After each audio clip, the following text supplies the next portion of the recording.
Let's bring in retired Major General Dana Pittard, co-author of Hunting the Caliphate, America's War on ISIS and the Dawn of the Strike Cell, and Jeff Mason, White House correspondent for Bloomberg. I welcome you both. Thank you for being here. So today, the Washington Post reports the Pentagon is preparing for weeks of ground operation in Iran if President Trump approves this plan. So, General, how big an escalation would this be and how dangerous for U.S. troops? Well, first of all, hello, Alex and V. Gates, Jeff.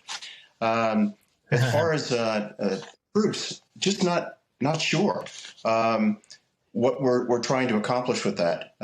There's different possibilities. You know, there's troop to task missions that could take place, such as helping to secure the Strait of Hormuz, possibly to help secure nuclear sites, high risk.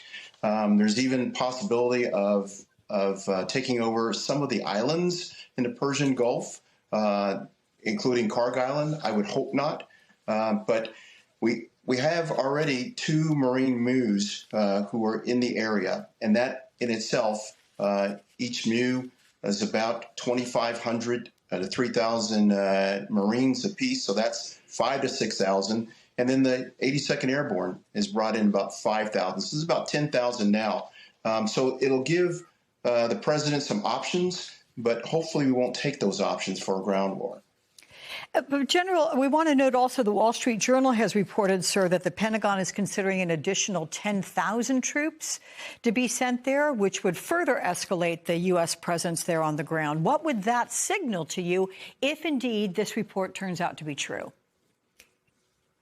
Well, it's upping the ante. It could be for security in the area to help secure different sites for our allies, but it also could mean limited action against Iranian forces, specifically in strategic areas like the Strait of Hormuz.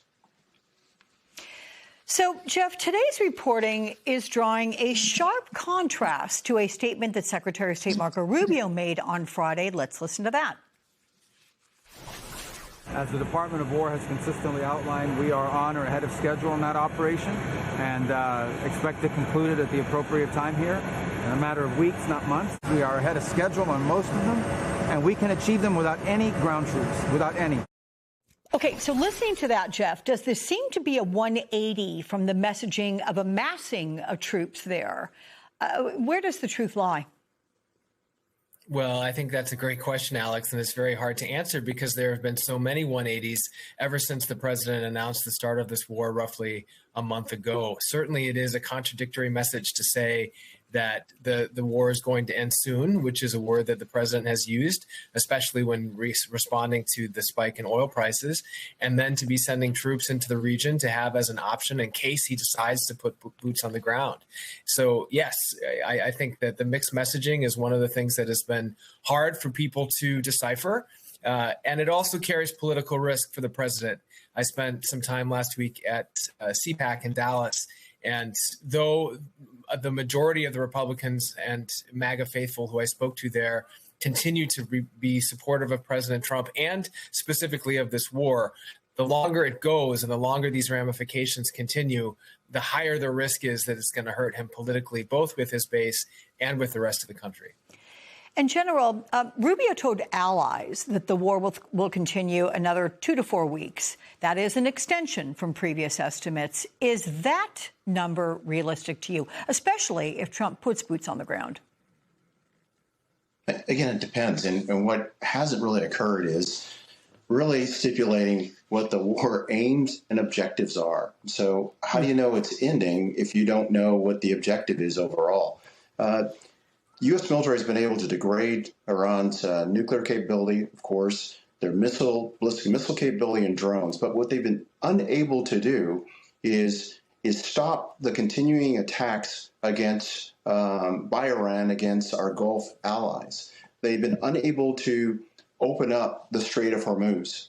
And with air supremacy and air domination, we should be able to stop that overall. And we're also running low on munitions. And that's another thing that the president was very generous in giving 10 days. But part of that was to allow the U.S. military to refit. and rearm. Jeff, back to the constant 180s. What is with this constant change in timeline? Did the White House underestimate how long this operation would take? Are they not sure how long it will last? And is the White House projecting certainty about anything around Iran? Again, all very good questions, and with the exception of the last one, very hard to answer. So I'll take the last one first. No, I mean, the White House is not really giving any sense of certainty about how long this is going to last, what the end game is, or what the final objective is, other than to lay out their goals, of course, of preventing Iran from obtaining a nuclear weapon, and laying out the reasoning for going into war initially as being because the peace talks, or the talks that the two sides were having, led them to conclude that Iran was not willing to give up its ballistic missile program. But of course, there's been reporting that the strikes have not destroyed most of those missiles. So there will be question marks over whether or not those objectives are being met.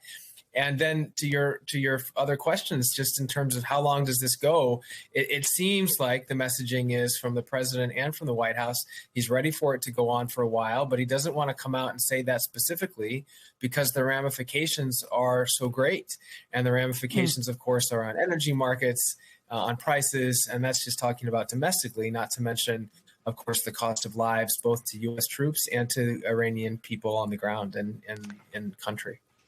So this next question I want to first pose to you, Jeff, but then I'd love to get you to weigh in as well, General, because Reuters reports the U.S. can only confirm about a third of Iran's missile arsenal has actually been destroyed. That's according to 5 people familiar with U.S. intelligence. This is in stark contrast to what Trump is consistently touting. And, Jeff, you have covered multiple presidents, so you know it's not unusual for administrations to hide or to downplay the severity of military operations. I mean, typically they do it for national security reasons, right? But does this feel different to you?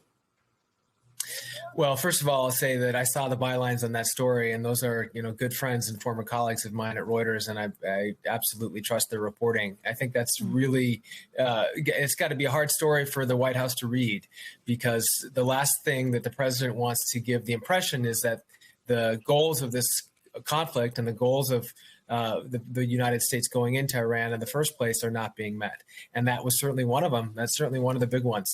I can't say, I mean, you're absolutely right to say that other presidents will spin. President Trump, of course, is no stranger to that.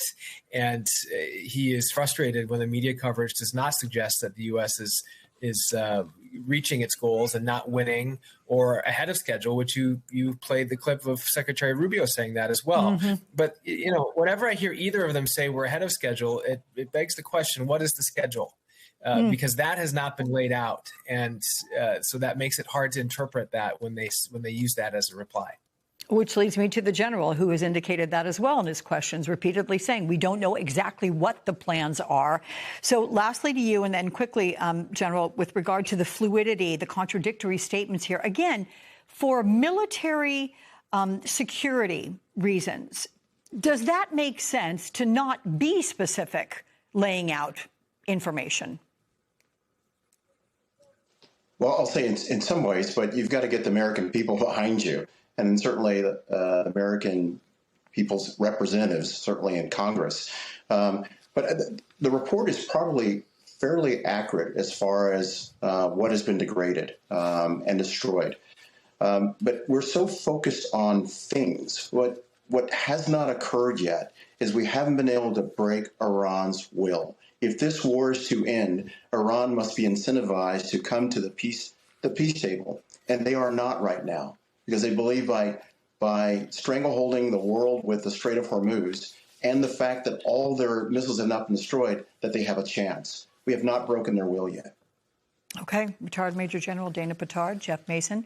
Gentlemen, thank you both.